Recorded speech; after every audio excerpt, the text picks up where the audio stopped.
Good morning, everyone, and welcome to our Town Hall webinar. Thank you for joining us, and please continue sharing your recommendations for programs at communications@architects.org. We'll share this contact information again at the end of the program.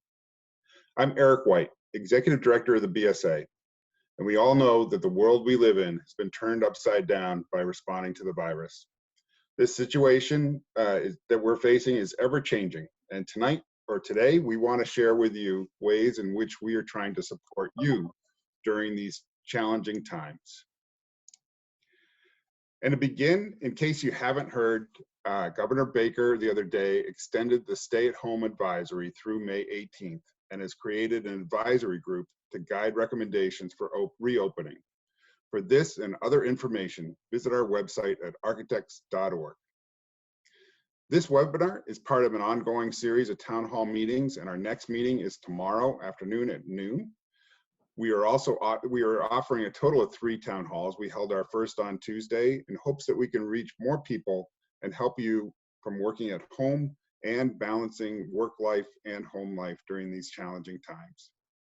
Some of this information from the meeting will be similar to Tuesdays and tomorrow's, but of course we have some different people joining us today, so other information will be very different.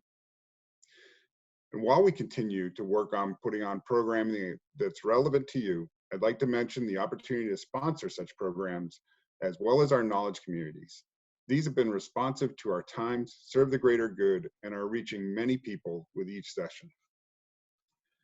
So before we begin, a few guidelines. For our Q&A, we've selected a number of questions that were submitted ahead of time, and thank you for sharing all these. We received quite a few. Though we will not be able to address all the questions, we encourage you to continue to share, as we might have future webinars and programs.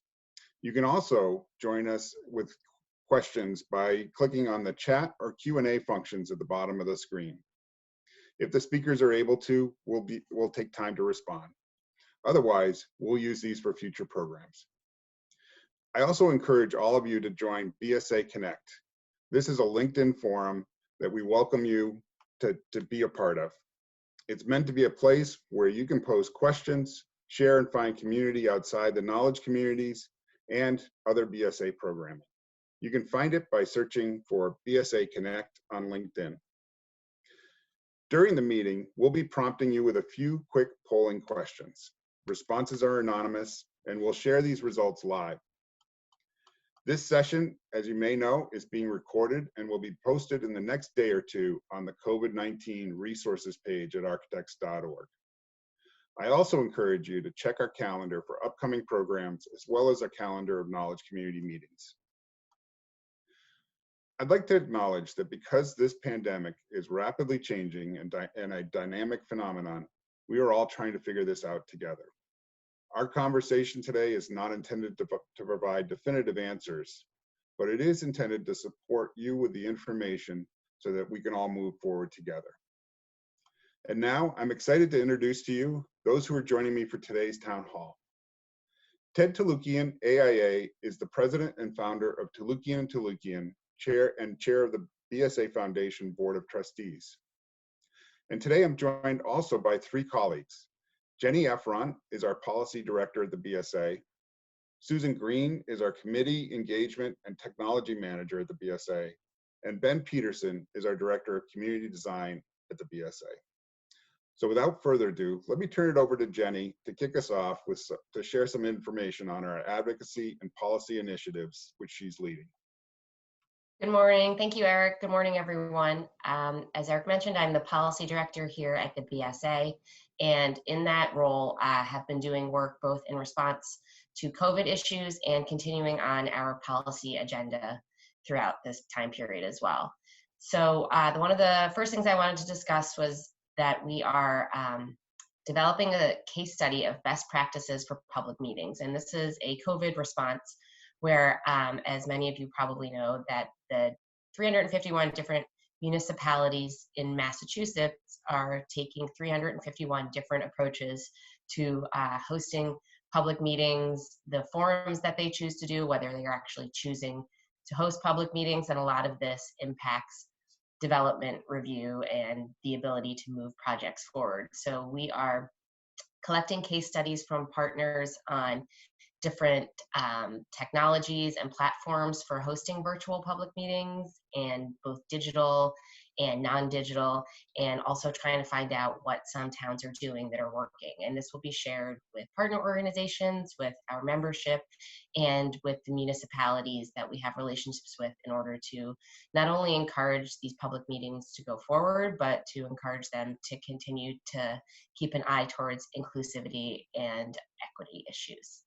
As far as the policy initiatives that are part of the daily job, we continue to work in affordable housing. We have a housing fellow, a 2-year housing fellow, Wandy Pasquale, who's an architect, and this is a co-hosted fellowship with the City of Boston's Housing Innovation Lab. She is working right now on exploring how people experience living in triple deckers, the iconic housing typology, and also with an eye towards how people live now and how they want to live in multifamily housing that is affordable and that fits in with the neighborhood. This will lead into a workshop and a request for ideas, and then eventually a housing competition, hoping to spark a new housing type that fits our needs today. We are also working with the Green Ribbon Commission and the City of Boston's Environment Department to collect case studies of zero emissions retrofits as part of the city's effort to set their carbon emission standards and to retrofit homes to meet the carbon-free Boston 2050 goals.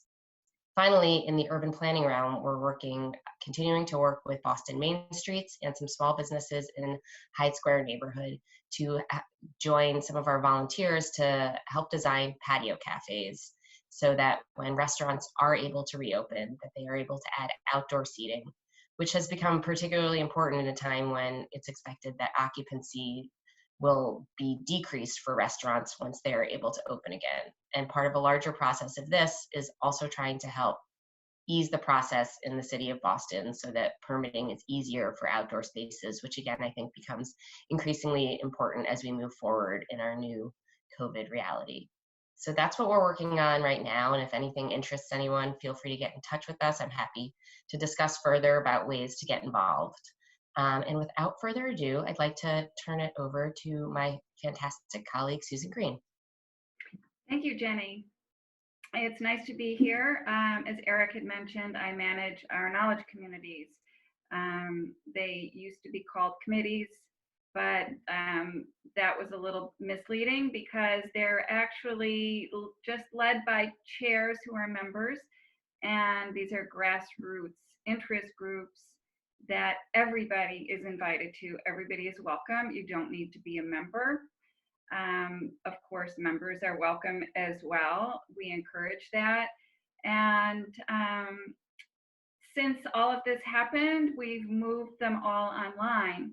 So what we've seen is a great increase in attendance at the meetings. Many of them offer continuing education credit, so it's a great opportunity to get those CEs taken care of from the comfort of your home. That's a little bit of a silver lining.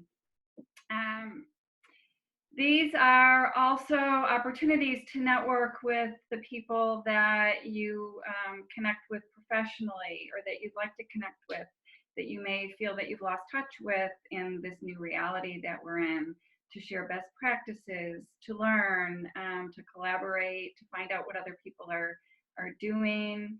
I want to point out that our small practice network in particular has moved to twice monthly meetings, specifically so that they can address the new reality that we're living in and talk about ways that they can kind of problem solve together. And they've had some great speakers, people talking about the CARES Act, people talking about HR, how to navigate all of this.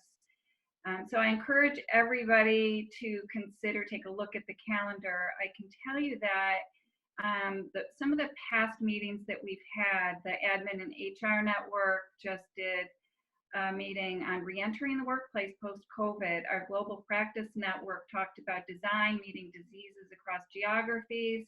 There's a the recording of that meeting is on their page. It was fantastic, gave a lot of ideas for creative design around issues that we're facing right now. We just launched an LGBTQ network, so anybody interested is invited to that. And then there's the standard, our Building Enclosure Council and Metro West Network have done virtual building envelope meetings that had HSWs. Healthcare facilities did a workshop with Build Health International on COVID-19 treatment centers for low resource settings. So there's a lot to be involved with. Upcoming, the Urban Design Committee has Who Designs the City. You'll find that on our website. Strategies for Inclusionary Planning and Design.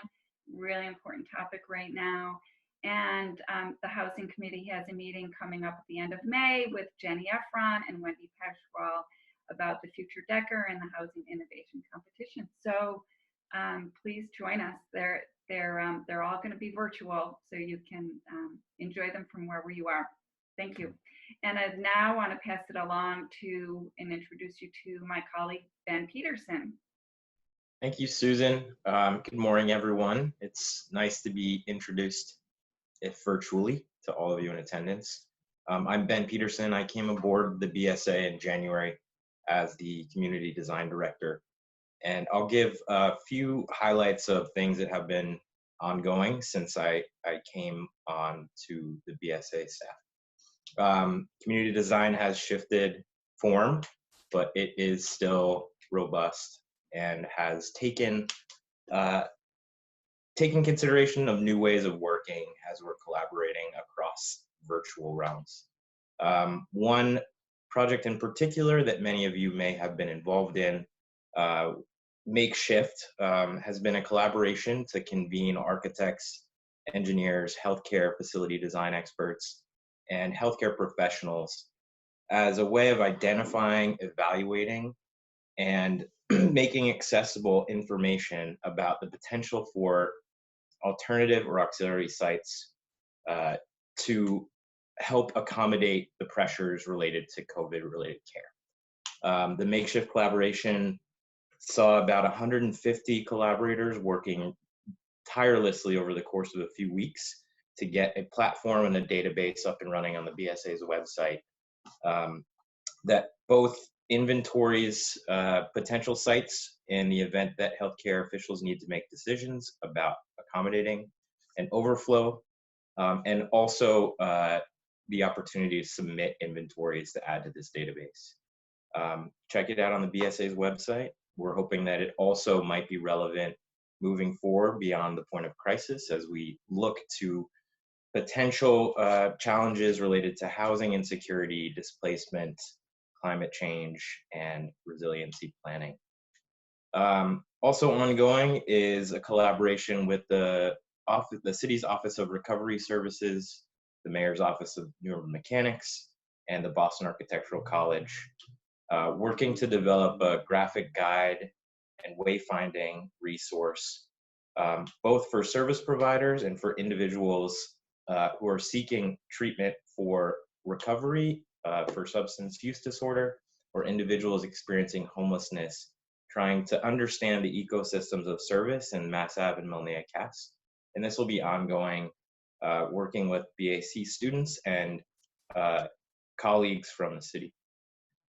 And then recently, a more nascent collaboration has begun with the Harbor Keepers, an environmental justice nonprofit advocacy organization based in East Boston, with the Boston Society of Landscape Architecture and Scape Landscape Architecture based in New York, where the BSA will be offering resources to help develop a community visioning process for Chelsea Creek in East Boston. So this, again, should be both interesting and exciting as we're working towards these community processes virtually. Thank you, all of you. And now I'll introduce Ted Touloukian, the chair of the Foundation Board of Trustees. Thank you, Ben. Great information. And really thank you to the great staff we have here at the BSA.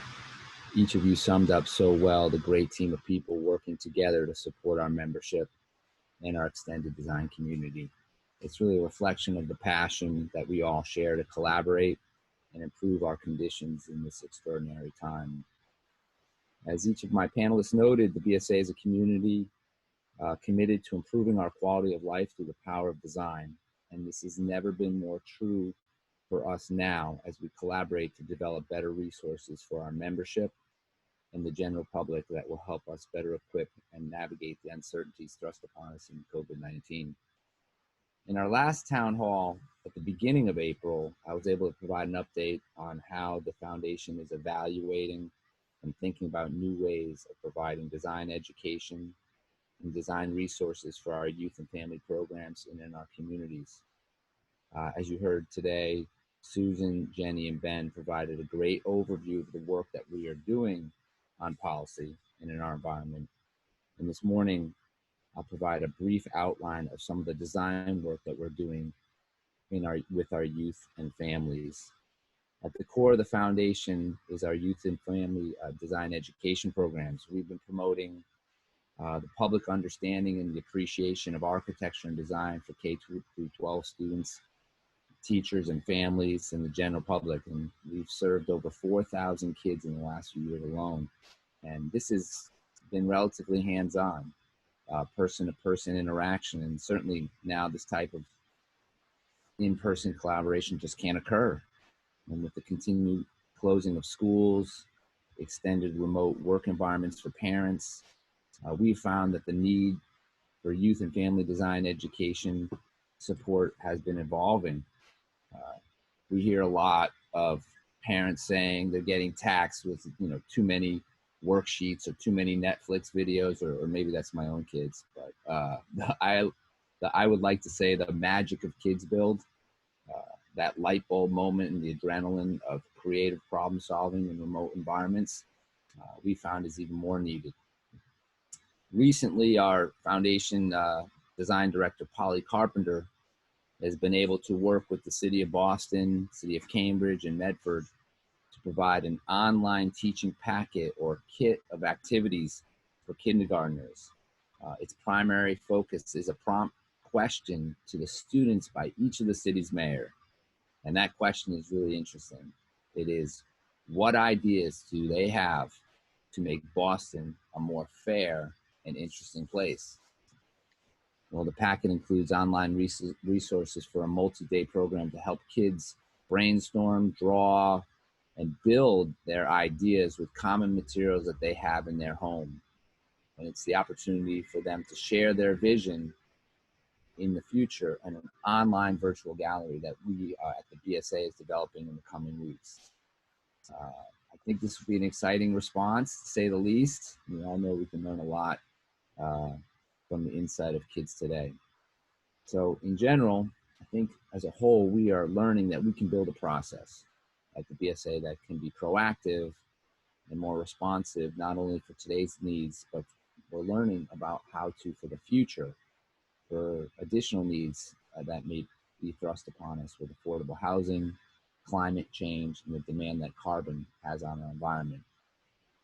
Really, ultimately, I think the BSA celebrates all of us, all of you, the architects, our allied professionals, and our community stakeholders. And we thank you for your persistent participation and leadership. And without all of us collaborating together, we really can't overcome the challenges in front of us. Thank you. And I'm going to turn it back to Eric. There he is. Thank you, Ted. And thank you, Susan and Jenny and Ben. I think following up on what Ted was just talking about, I really want to assure you that we remain committed to the design and building industry. And just as important, and I think you heard this from each of our speakers, the communities in which we live in. I think the work that all of you are doing is incredibly important at this time as we're coming out of the initial phases of COVID and really trying to understand what are the next phases. I think design is going to be an important part, an important player in determining what we end up doing.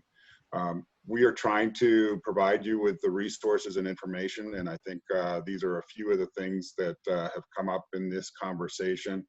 You can visit architects.org for those resources.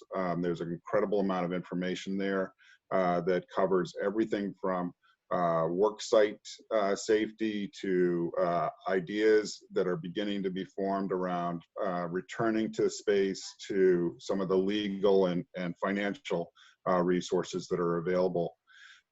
In addition to that, there are many things that we're working on also, and I unfortunately Natasha, our BSA 2020 president, couldn't join us today, but there's a number of initiatives that she's been leading, including a task force that created the firm's best practices guide to COVID-19, as well as right now she's leading an initiative working with our schools, the architectural schools, to engage graduates and students, many who have lost their summer co-op and internship opportunities. We've heard as many as 80% have lost those opportunities. We're looking at ways to help them build their portfolios and skills. Additionally, we're going to be launching a series of high quality programs on everything from embodied carbon to uses of new technology, professional business, equity, diversity, inclusion, and much more. And we're also creating a series of forums so that people can have discussions about your ideas and how you can share with the wider community and the community within BSA. And those will be forums that are in person, well, virtually anyways, as in person as we can get at these times, but also you can share ideas through discussion forums that will be coming up online in the next couple weeks. I also want to share that, you know, we've been in touch with a lot of our colleagues around the country. We've been talking with folks at other chapters and other firms, and much of what you're hearing here in Boston is felt around the country. There's a lot of questions, and I'm not sure that we necessarily have the answers to the questions, but I think by asking those questions, and we can begin to create forums to address how we can best get through this challenging time. And so with that, I think I want to turn it over to the open question series. And just as a reminder, if you want to add questions or comments, feel free at the bottom of your screen to click on either the Q&A or the chat section. And thank you again for some of the questions that came in previously. A lot of the questions, just to start this off, and I'm going to open this up to everyone on our group. A lot of the questions in the beginning focus on economic recovery, the timelines, and such. So, you know, and this one I might start out with Jenny, just to say, because I know you've been in touch with a lot of the local officials and such. Do you have a sense as to the timeline for the building and construction industry in Boston and Massachusetts as to when that might start to be rolled out? So I think, as everyone here knows, that there are the sort of state guidelines on construction, and then there are also municipal guidelines on construction, which also vary. And right now, most construction is not occurring. And I think that as we start to see the economy open back up, I think constructions, I'm hearing, is going to be probably one of the first things to start opening, and that even in Boston, some essential construction could start as early as next week, ramping up over the next 3 weeks to include most construction. Again, that's, I think, as with most things these days, is constantly shifting, but I think that that is one of the first sectors that will start to reopen. Thanks, Jenny. And I think along those lines also, we can all expect, and I think most of you are probably aware, that there are going to be different expectations and with regards to those reopenings. And I think what the city of Boston is currently talking about and requiring, that kicked off, I think, on Monday earlier this week. I suspect that many other communities will also be following up with that as well, some of those guidelines to ensure safety on site. And I don't know if any others, if you've heard anything that you'd want to share along those lines. Well, let's, sort of a different version on this, and I might ask Ted this, and what you're hearing. The question is, how are small firms handling this challenge versus big firms? I know you operate a firm that is, is relatively small, and are you finding that size of the firm, is that a matter in this case, or and what might you be hearing about that? Oh, it's a good question, Eric. I've talked to many of my colleagues in different offices, be it small or large, and I think there's definitely a common thread that we all share, which is communication. How are we learning to communicate with our peers, with our staff, with our clients? Also, how is public review in some towns or cities being able to proceed? So we're all sort of addressing and adapting how technology can assist us in communicating. And I think everyone has embraced this to some degree. And so that tends to be, I think, a common challenge. The interaction, of course, is a scale issue. And I think that's one of the challenges that small firms and large firms have to deal with, which is how is it scaled differently? For a large firm with multiple hundred people, that may create a different set of network challenges of communication. And small firms, it may be a simpler or also may be challenging from a technology point of view. But it's definitely dependent on communication and making sure that people are adapting and taking advantage of the technology available to us and to fit in a way that really allows all of us to hear each other and provide information so that we can have a great reciprocal conversation. Good.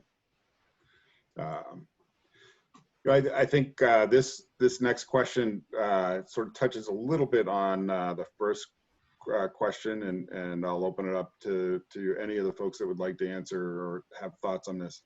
How do you see firms dealing with construction site health and safety guidelines that are being written by construction managers? Any thoughts there? Well, I mean, just to jump in on, there are some active job sites, and we have to be reminded that these job sites are run by contractors, and we have to follow the guidelines. And I've found that when going to job sites, we're all faced with the similar issues, that we have to follow the rules, if it is wearing masks, keeping proper distance, but also making sure that we lead by example, which is ultimately making sure we're being respectful to others and following the rules. And I'll just add, I think if sort of following up on what you said, Ted, that if Jay Wickersham were here, I think he would say, the construction teams, they're ultimately responsible for the management of the construction sites. So, I think there are guidelines that need to be followed. There is an excellent resource that the AGC and the unions have put out. It's available on our website. It's an 88-page document on dealing with construction sites during COVID-19. It talks about all the safety measures that should be adhered to, including some of the ones that Ted mentioned. And I think that this is going to be an interesting time. And as Ted said, there are sites that are open and in different areas across the state and throughout the New England region. Communities are dealing with this in different ways. And I think you're going to see some communities open up faster than others once the governor also starts to unroll this. So I think it'll be important to stay in tune with, and we're trying to keep you up to date with as much of the information on how this is changing as possible. you know, related to that is the question of general best practices and protocols for design teams to come back together in the workplace. You know, I think that's an incredibly timely question as people are starting to talk about coming back. Any recommendations and thoughts that folks have there?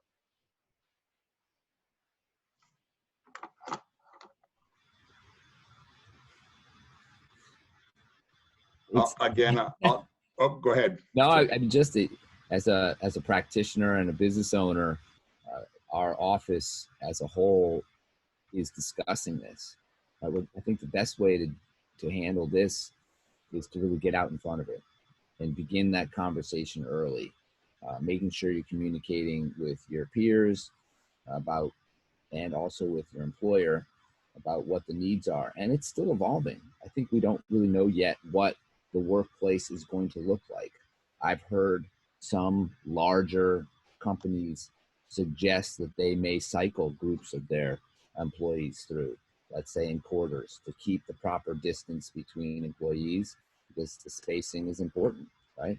It also may be an economic response where some companies may downsize some of their commercial office space and use as an opportunity to continue remote work environments and also allow for participation. So the interesting thing about this is that there's an immediate kind of transition that will occur, but there's also a very interesting design opportunity that may ensue, which is, you know, what will the workplace look like? How will we respond? And our profession has a great opportunity to take this on as a challenge and to be proactive about the way we're providing feedback in a creative way that can actually help improve the workforce and improve our work environment. So I find this a very exciting topic.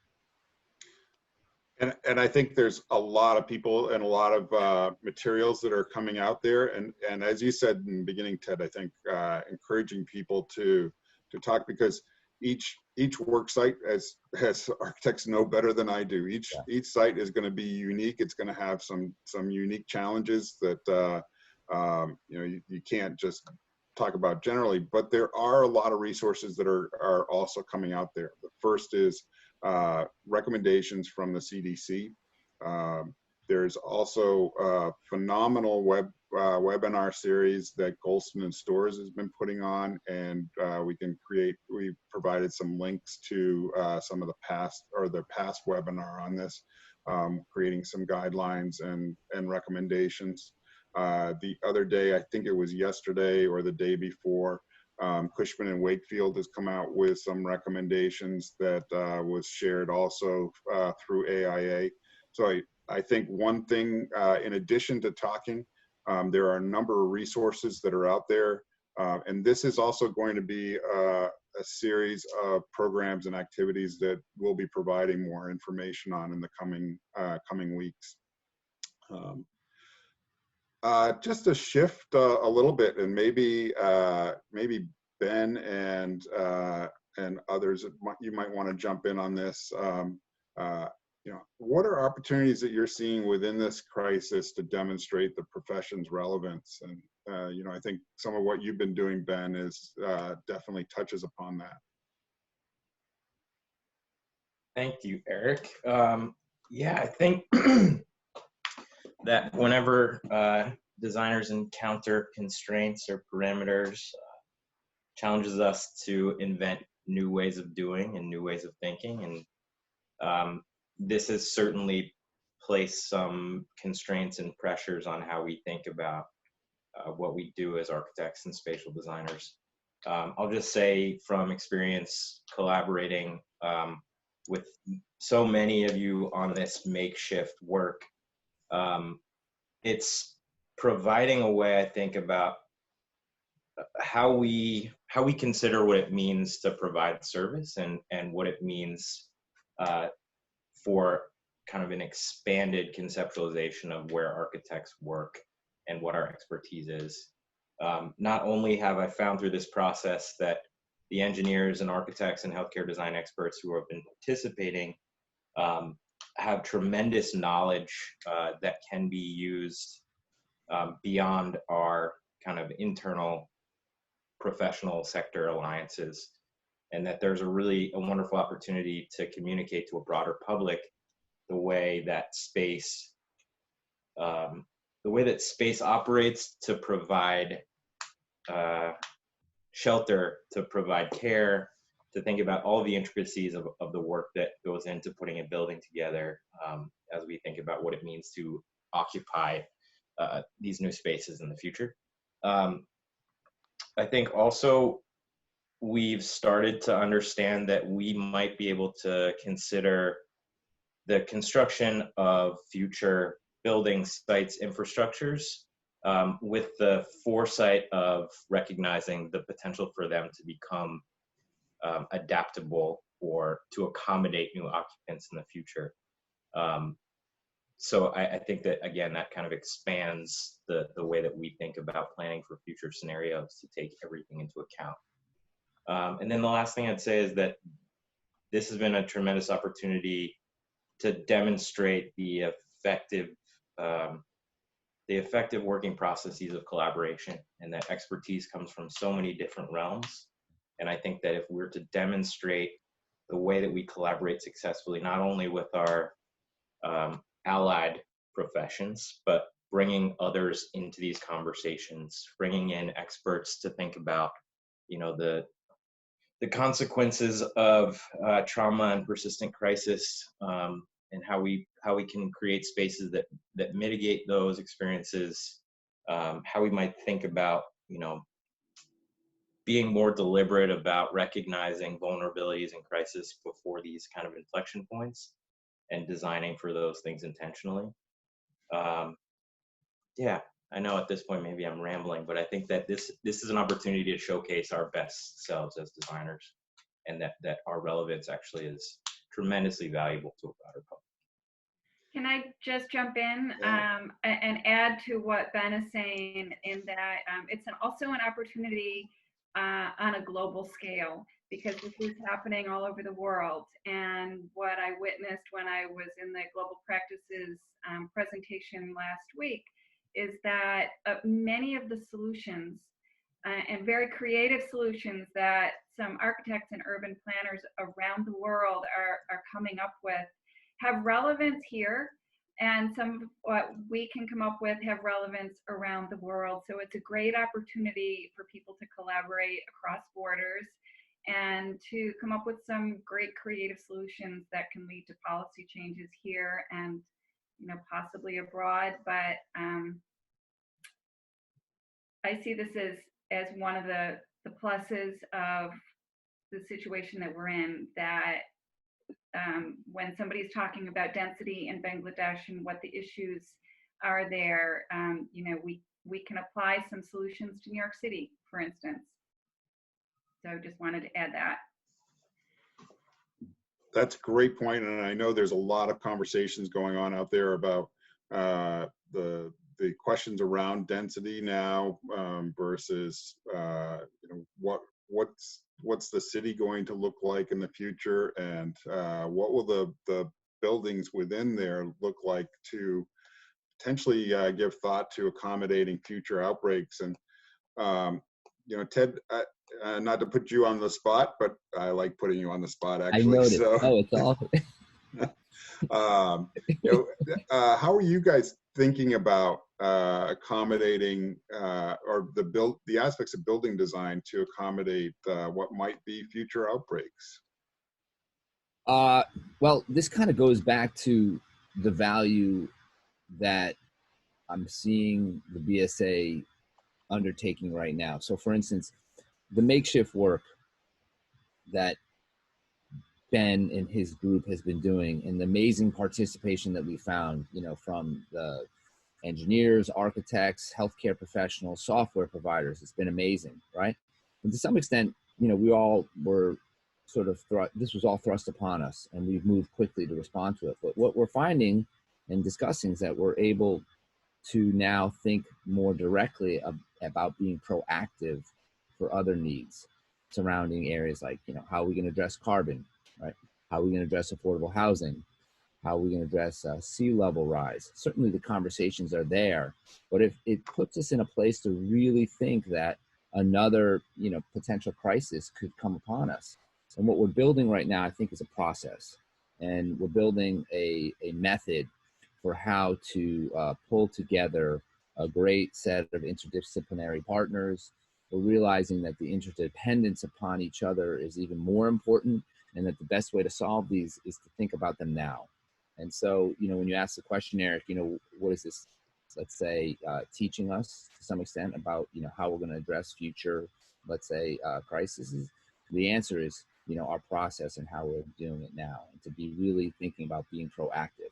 So as we move through our next period, right, I think it's going to allow all of us to sort of stretch out a little further and really begin to focus on, potential challenges that we're going to have in each of these areas. And it's a great opportunity to work together.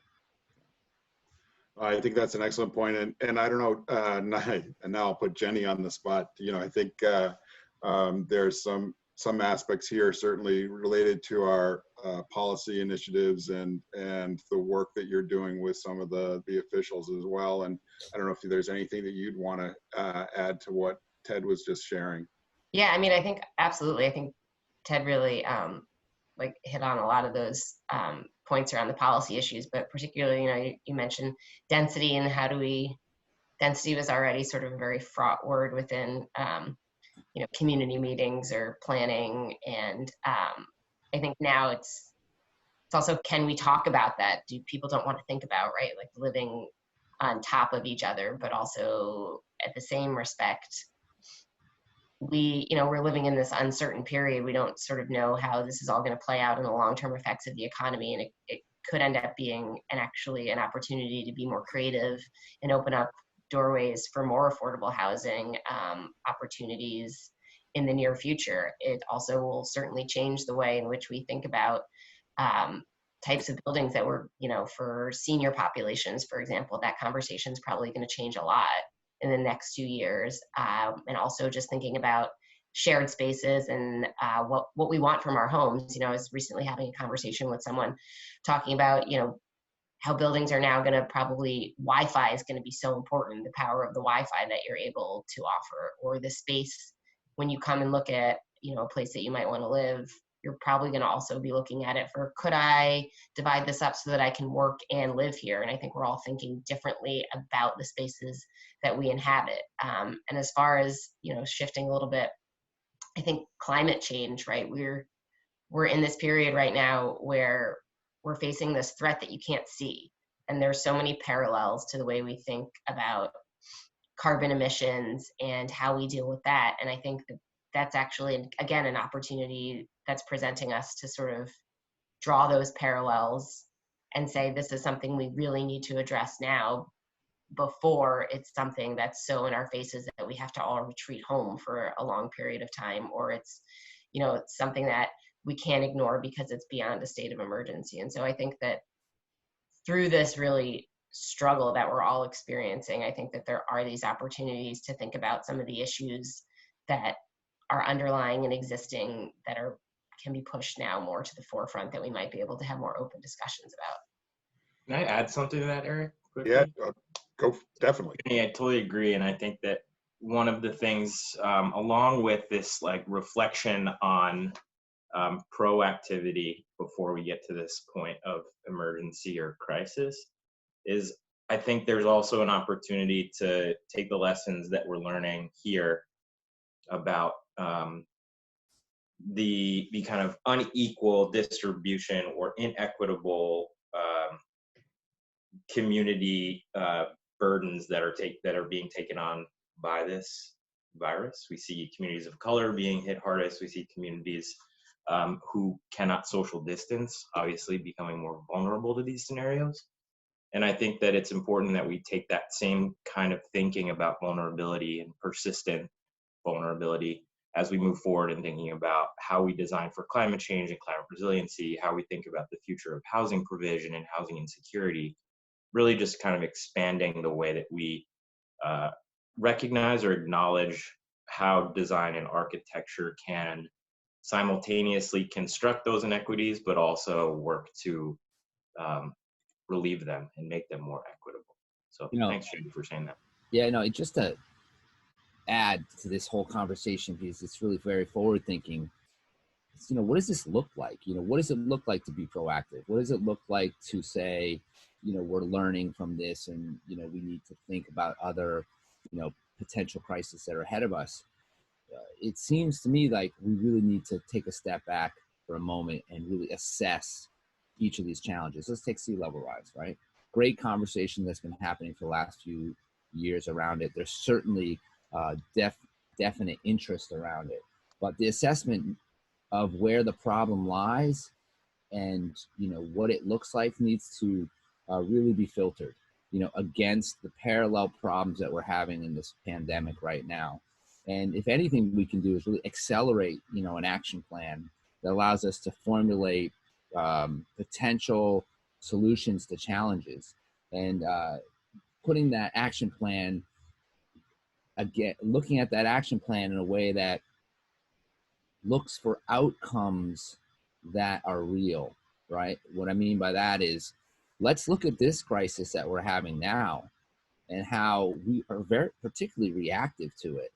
And everyone moved very quickly, and certainly you're seeing a lot of people adapting, and in some areas you see some the communication tools are allowing us to be a little bit more stable in the way we're learning how to communicate. Let's take this model and sort of learn from it and put together that action plan that could create outcomes in advance. And I think this is a great space. And once we move through this and get out to it, I think we're going to find that also that it's not just solely an architectural problem. More than ever, what I'm finding is that it's an incredible interdisciplinary problem. There are so many people that are addressing this. And more often, we're finding at the BSA that people are communicating across disciplines and learning from each other. So I think there's a lot of value there, that this planning for change isn't in a silo. It's going to mean that we need to have broader partners. And I think the BSA in the past few weeks has really taken on a leadership role, bringing a lot of different disciplines into the tent. And I think it's a great model for our future challenges. I think those are incredibly important points, and I'm curious if you have this is to all four of you, if you have thought about ways that you think the BSA can really step it up and continue to address some of those challenges. What are things that we should be thinking about going into the next phase with this, to address some of those inequities, some of those real serious challenges that are out there? I think that in the work around even just public meetings and how those are held, and thinking about moving forward with allowing people to participate in the things that are going on in their communities, that one thing that becomes really clear is that it's not enough to throw together a public meeting on Zoom and call it a day and say, okay, now we've checked that box, and that we can really move the needle forward on more meaningful participation that can be better than it was before when it was just an in-person meeting. So I think that that's one thing, that sort of just even listening to all the voices that are impacted by this, and really taking into consideration the difference in experiences that people across the board are having, which varies so greatly. And I think also, with the climate resilience piece, I think that there's so much to learn, even from Ben's work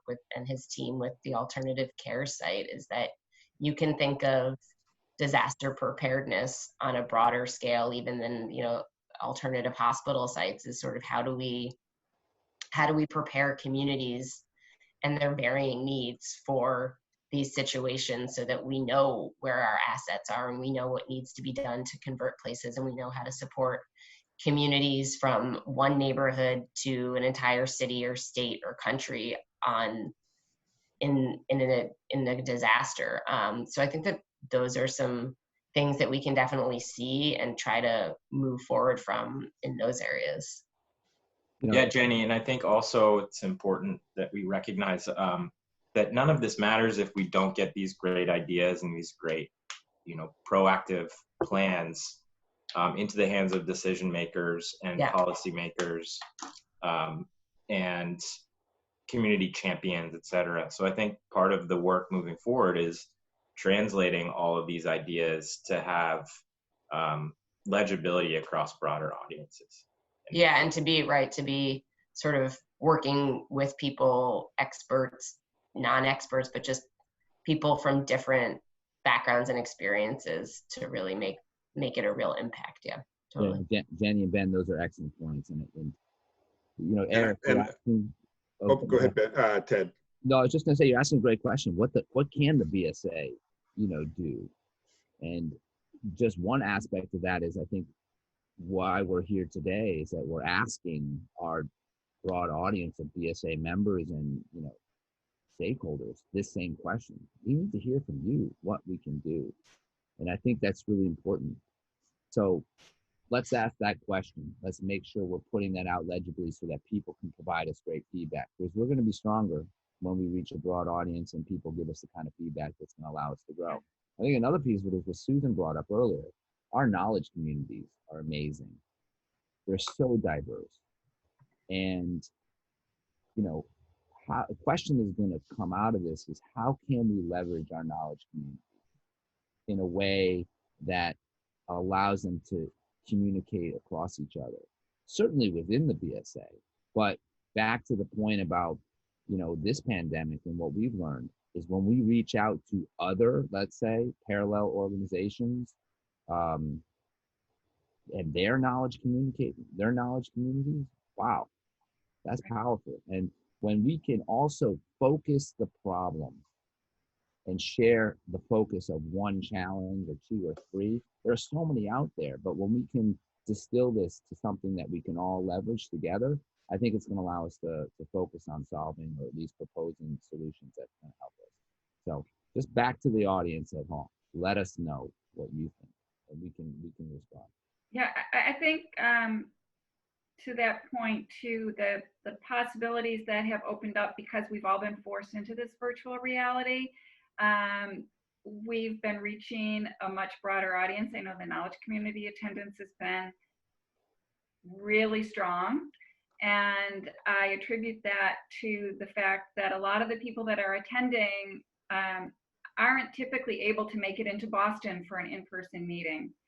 And so this format, while I saw in the poll that we took that most of the people said that they like the in-person meeting, this does allow people that wouldn't otherwise be able to get into Boston, or that live in a region where it's not accessible to them. This gives an opportunity for all the voices to come to the table and share their concerns and share their expertise, and have a word and have a say in the solutions. And I think those are incredibly important points, and it's really going to be about providing a variety of platforms, I think, to be able to hold these discussions, and hopefully we can get back to those in person, but also building on the successes that are coming out of these virtual conversations as well. And these are, I think, really critical conversations that we can continue to host, and why we're looking at some new forum methods and ways of reaching out. And I see these as really some of the critical questions that we'll be looking to engage the BSA community in moving forward.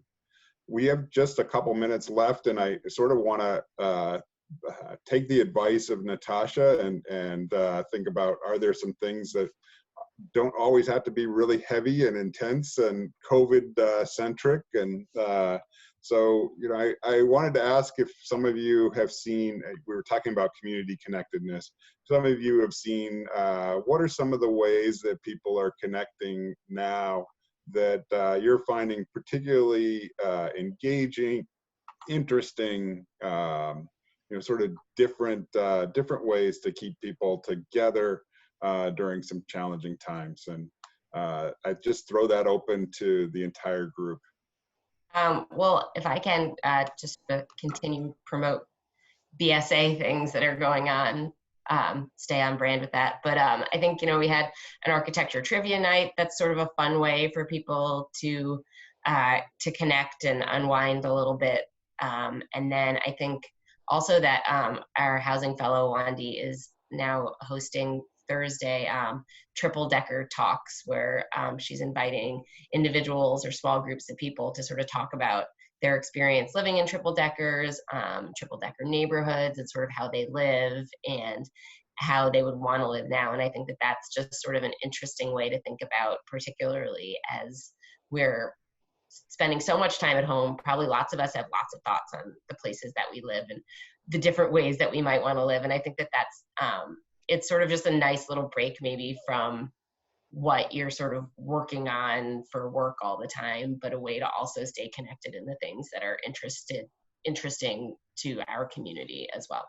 Eric, this is a super way to conclude because it points to the human side, right? We're so focused on challenges and problems and solutions that there's a piece of this which is so much about people. And what I found a lot of joy, in this, let's say, is what I've observed is the incredible unity, team approach, thoughtfulness, where people really are genuinely concerned about others in the workplace, in your neighborhood, and in your communities. And I just am embracing that as I observe it or I participate in it. It's just a reminder that through all of this, being gracious to others and being really patient is the little lining that's going to teach us all to have a stronger community. And so that's just some bit of joy that I found. Yeah, and I'd just say that I've, in my limited time out of doors, I've found this city to be alive and active with kind of an amazing spirit of artfulness and playfulness. There were two probably high schoolers putting on a jazz concert at the dog park the other day just because they could. A friend sent a text to me of a picture of his local bodega where the shop owner had taken a picture of every row of the inside of the bodega and put it outside on the street so people could look and see what was in there before they decided to go in. So it's those kind of really awesome improvisational, beautiful things that make us love cities and love design and love architecture that we should sponsor and celebrate. Yeah. I also find that people are finding very creative solutions to the situation that they're in, coming up with new business models because they can't do what they were doing before, small businesses. And I particularly love the fact that when we have our meetings with our colleagues or with business partners, and we're in our homes and we're not using a virtual background, and somebody's kids run into the room or the cat walks across their lap, I think that it's very endearing, and I think it brings us closer together because we're in each other's lives in a way that we wouldn't have been otherwise. And I think it's just a great unifier. I think those are all great. And Susan, I just want to assure you that actually my background, I painted the BSA on the back wall in our bedroom. So this is what our background actually looks like. Eric, isn't that every room in your house? Right? That's every room in the house. That's right. My wife does not appreciate that. Truly on brand though. That is.